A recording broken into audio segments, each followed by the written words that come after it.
I was 13 when I first got access to a computer. My parents bought me a Macintosh in 1984 when I was 8 years old. I was in 6th grade. I learned to code in college. Freshman year, first semester, intro to computer science. I wrote a program to play tic-tac-toe. I think it was pretty humble beginnings. I think the first program I wrote asked things like, what's your favorite color?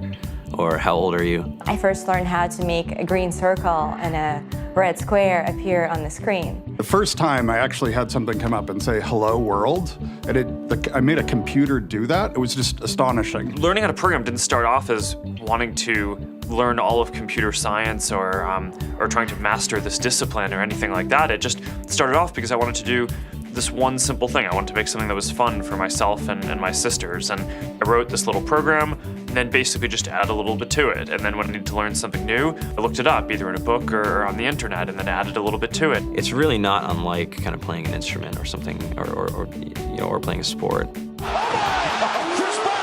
It starts out being very intimidating, but you kind of get the hang of it over time.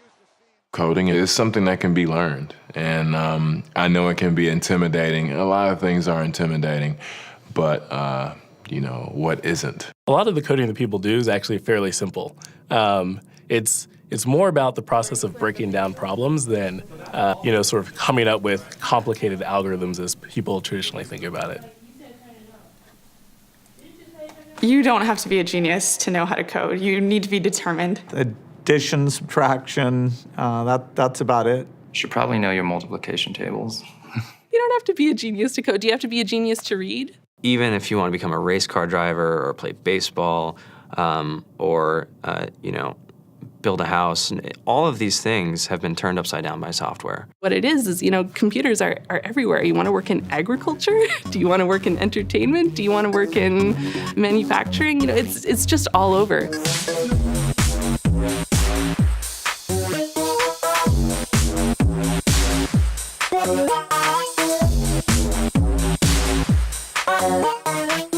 Here we are, 2013.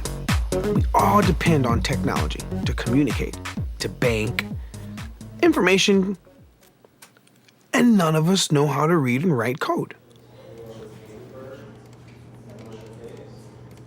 When I was in school, I was in this after-school group called the Whiz Kids. And when people found out, they laughed at me and, all these things. And I'm like, man, I don't care. I think it's cool. And, I'm learning a lot. And some of my friends have jobs. Our policy is literally to hire as many talented engineers as we can find. The whole limit in the system is just that there just aren't enough people who are trained and have these skills today. To get the very best people, we try to make the office as awesome as possible.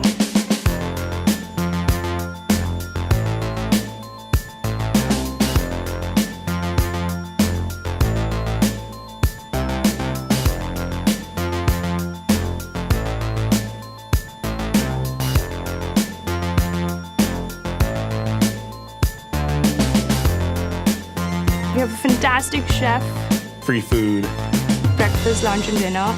free laundry, snacks, even places to play and video games and scooters.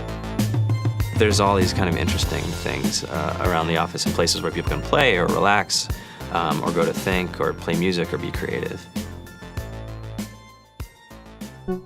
Whether you're trying to make a lot of money or whether you just want to change the world, computer programming is an incredibly empowering skill to learn. I think if someone had told me that software is really about humanity, that it's really about helping people by using computer technology, it would have changed my outlook a lot earlier. To be able to actually come up with an idea and then see it in your hands and then be able to press a button and have it be in millions of people's hands. I think we're the first generation in the world that's really ever had that kind of experience. Just to think that you can start something in your college dorm room and you can have a set of people who haven't built a big company before come together and build something that 1 billion people use as part of their daily lives is just crazy to think about, right? It's humbling and it's amazing. The programmers of tomorrow are the wizards of the future. You're gonna look like you have magic powers compared to everybody else. I think it's amazing. I think it's the closest thing we have to a superpower. Great coders are today's rock stars. That's it.